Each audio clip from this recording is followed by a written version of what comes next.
Once upon a midnight dreary, while I pondered, weak and weary, over many a quaint and curious volume of forgotten lore, while I nodded, nearly napping, suddenly there came a tapping, as of someone gently rapping at my chamber door. "'Tis some visitor," I muttered, tapping at my chamber door. Only this and nothing more.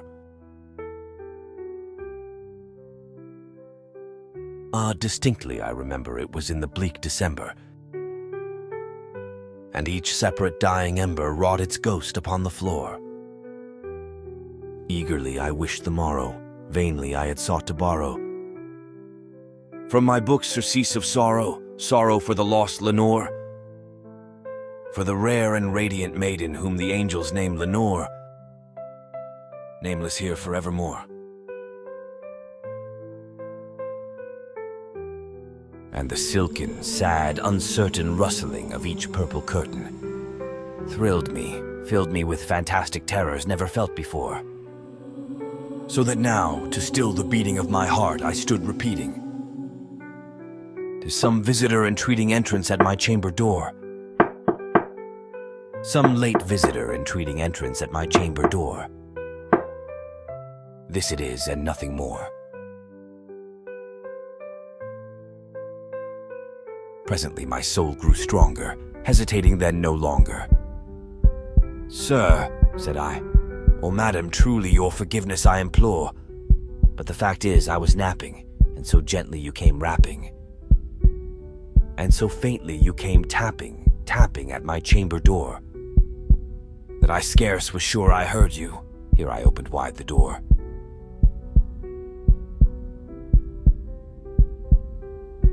Darkness there and nothing more.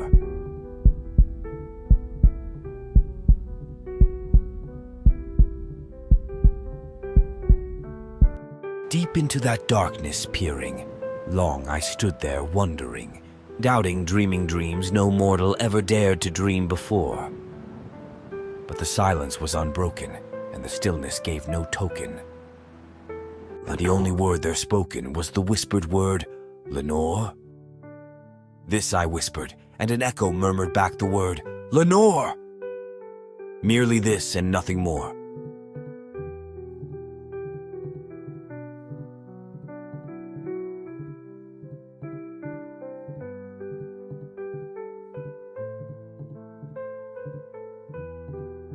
Back into the chamber turning, all my soul within me burning. Soon again I heard a tapping somewhat louder than before. "Surely," said I, "surely that is something at my window lattice.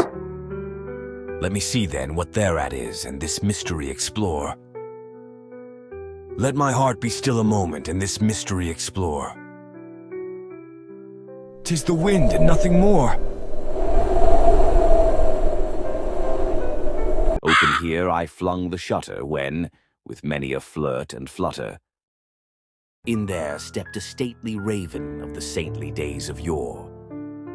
Not the least obeisance made he, not a minute stopped or stayed he, but with mien of lord or lady perched above my chamber door, perched upon a bust of Pallas just above my chamber door. Perched and sat, and nothing more. Then this ebony bird beguiling my sad fancy into smiling, by the grave and stern decorum of the countenance it wore. "Though thy crest be shorn and shaven, thou," I said, "art sure no ghastly grim and ancient raven wandering from the nightly shore. Tell me what thy lordly name is on the night's Plutonian shore." Quoth the raven, "Nevermore." Much I marveled this ungainly fowl to hear discourse so plainly, though its answer little meaning, little relevancy bore. For we cannot help agreeing that no living human being ever yet was blessed with seeing bird above his chamber door.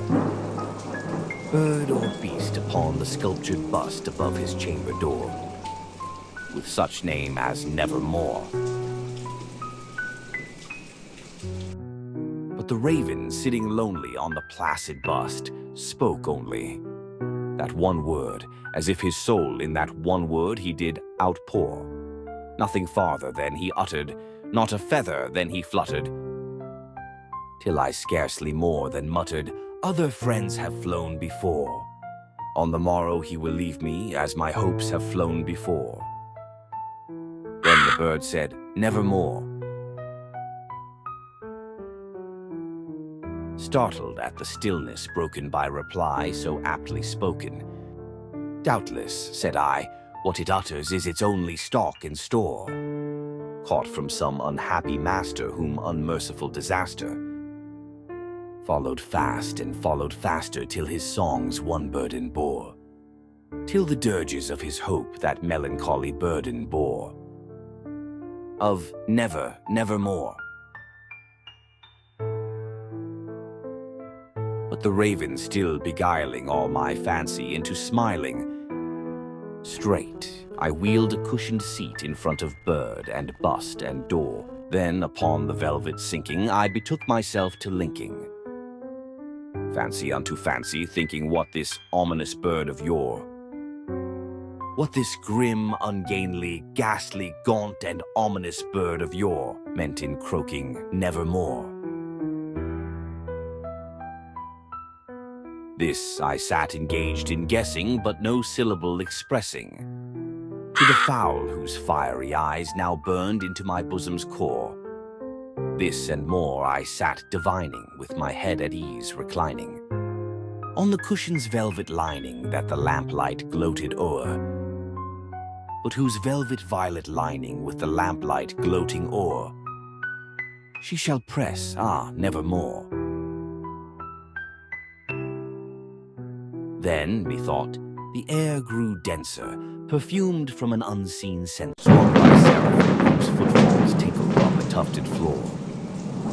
"Wretch," I cried, "thy God hath lent thee, by these angels he respite, and nepenthe from thy memories of Lenore. Quaff, oh quaff this kind nepenthe, and forget this lost Lenore." Quoth the raven, "Nevermore." "Prophet," said I, "thing of evil, prophet still, if bird or devil, whether tempter sent, or whether tempest tossed thee here ashore, desolate yet all undaunted, on this desert land enchanted, on this home by horror haunted, tell me truly, I implore, is there balm in Gilead? Tell me, I implore." Quoth the raven, "Nevermore." "Prophet," said I, "thing of evil, prophet still, if bird or devil, by that heaven that bends above us, by that God we both adore, tell this soul with sorrow laden if, within the distant Aidenn, it shall clasp a sainted maiden whom the angels name Lenore. Clasp a rare and radiant maiden whom the angels name Lenore." Quoth the raven, "Nevermore." "Be that word our sign of parting, bird or fiend," I shrieked, upstarting. "Get thee back into the tempest and the night's Plutonian shore. Leave no black plume as a token of that lie thy soul hath spoken. Leave my loneliness unbroken, quit the bust above my door. Take thy beak from out my heart, and take thy form from off my door." Quoth the raven, "Nevermore." And the raven, never flitting, still is sitting, on the pallid bust of Pallas just above my chamber door. And his eyes have all the seeming of a demon's that is dreaming. And the lamplight o'er him streaming throws his shadow on the floor. And my soul from out that shadow that lies floating on the floor shall be lifted nevermore.